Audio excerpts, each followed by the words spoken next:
walang kasing ganda. Amoy roses ang nalimuyak kung nanaisin lang. Tadhanang mapagsalang di hahayaan. Wala pa kuliham ng umaasa.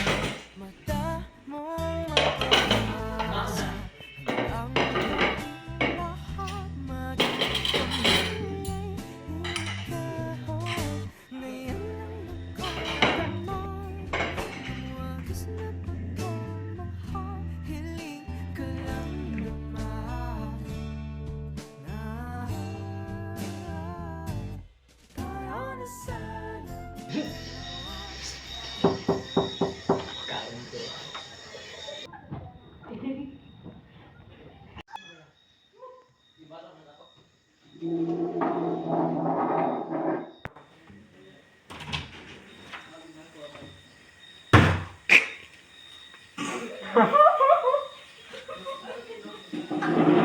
Talaga ang nangyari kay Don Rafael Ibar.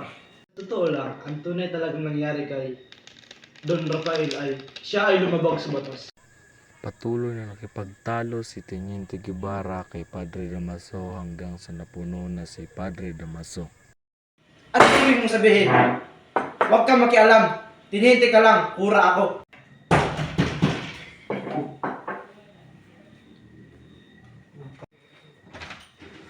Dumating na si Ibarra na galing Europa. Gandang gabi po, tiya. Natahimik ang lahat sa pagdating ni Ibarra, lalo na't bago lang nila pinag-usapan ang nangyari kay Don Rafael Ibarra.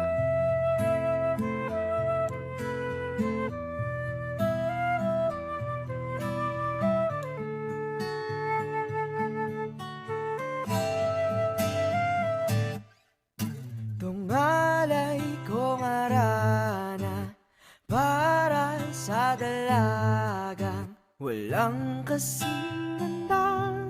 Amoy roses ang nalimuyak kung nanaisin lang. Tadhanang mapalinlang. Padre Damaso. Sino ang binatang ito? Ito ang nag-iisang anak ni Don Rafael. Magandang gabi po.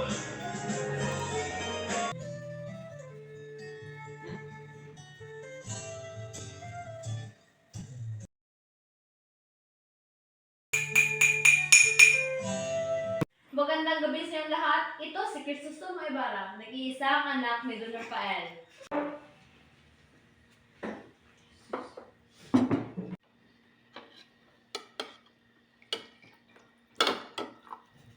Anong problema, Padre Damaso?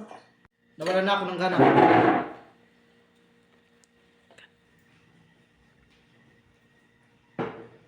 Sige na, ipapatuloy niyo na ang pagkain. Ano ba nangyayari kay Padre Damaso? Huwag mo na siyang intindihin. Kumain na kayo.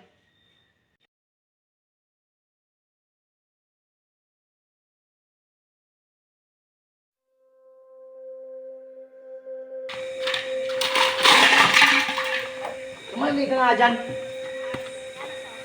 Ano sa tingin yung ginagawa mo? Huwag kang makialam! Hindi ka na dun sa inyo.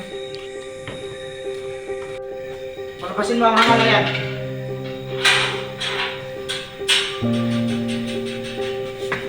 Lumapit ka dito.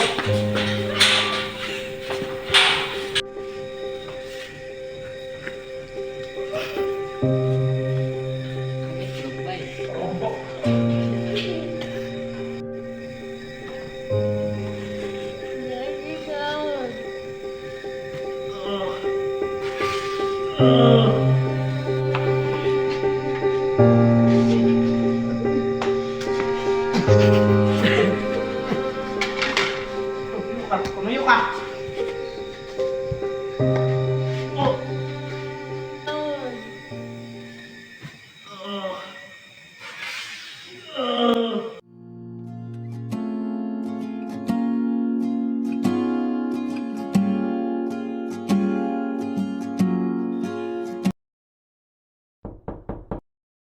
Gandang gabi po.